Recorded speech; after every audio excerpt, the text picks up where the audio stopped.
जय हिंद दोस्तों। आपको जानकर हैरानी होगी कि नेपाल में आज तक किसी भी प्रधानमंत्री ने अपना 5 सालों का कार्यकाल पूरा नहीं किया है। और अगर देखा जाए तो नेपाल की राजनीति में हमेशा से ही काफ़ी उथल पुथल रही है। और 2008 में लोकतंत्र लागू होने के बाद से ही नेपाल में 14 अलग अलग सरकारें बनी हैं, जिनमें से किसी ने भी अपना 5 सालों का कार्यकाल पूरा नहीं किया है। अब ऐसे में नेपाल की नई सरकार को लेकर भी लोगों के मन में सवाल खड़े हो रहे हैं कि क्या बालेन शाह अपना 5 सालों का कार्यकाल पूरा कर पाएंगे, क्योंकि बालेन शाह को सत्ता में आए अभी 1 महीना हुआ है और इस 1 महीने के भीतर ही उनके 2 मंत्रियों ने अपने पद से इस्तीफा दे दिया है। और वहीं दूसरी तरफ जनता इनके खिलाफ सड़कों पर उतर चुकी है, जिसके बारे में इस पिछली वीडियो में हमने डिस्कस किया था। तो चलिए आज की इस वीडियो में हम नेपाल के इन 2 मंत्रियों के इस्तीफे के बारे में थोड़ा डिटेल में समझते हैं।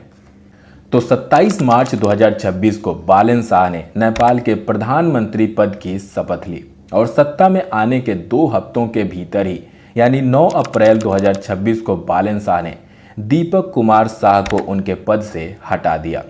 दीपक शाह नेपाल की इस नई सरकार में श्रम, रोजगार और सामाजिक सुरक्षा मंत्री थे। उन पर आरोप है कि उन्होंने अपने पद का गलत इस्तेमाल किया और अपनी पत्नी को हेल्थ इंश्योरेंस बोर्ड में सदस्य के रूप में नियुक्त कराने की सिफारिश की थी। और ये कोई पहली बार नहीं है जब दीपक शाह पर कोई आरोप लगा हो। इससे पहले 2016 में भी MBBS एंट्रेंस एग्जाम की तैयारी कर रहे स्टूडेंट्स के साथ फ्रॉड करने के आरोप में इन्हें गिरफ्तार किया गया था। इस इंसान ने अपनी एक फर्जी पहचान बना रखी थी और यह खुद को एक MBBS डॉक्टर बताता था, ताकि लोग आसानी से इस पर भरोसा कर लें। और इसी भरोसे का फ़ायदा उठाकर यह इंसान MBBS एंट्रेंस एग्ज़ाम की तैयारी कर रहे स्टूडेंट्स को डायरेक्टली नेपाल की यूनिवर्सिटीज़ में एडमिशन दिलाने के नाम पर उनसे लाखों रुपए लूट रहा था। और अब 2026 में बालेन शाह ने इस फ्रॉड इंसान को नेपाल का श्रम, रोजगार और सामाजिक सुरक्षा मंत्री बना दिया।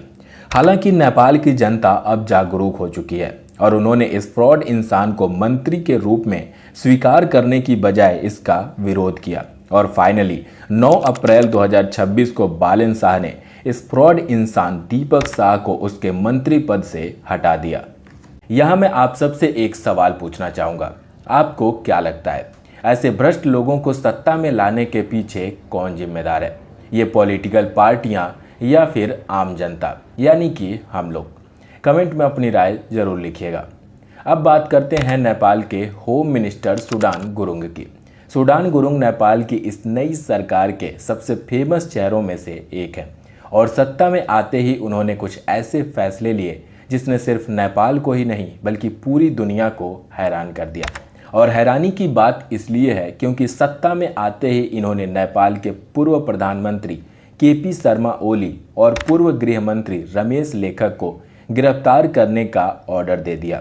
इन दोनों लोगों पर आरोप है कि इन्होंने 2025 में हुई जेनजी प्रोटेस्ट के दौरान हिंसक कार्रवाई की, जिसमें करीब 76 लोगों की जान गई थी और 2000 से ज़्यादा लोग घायल हुए थे।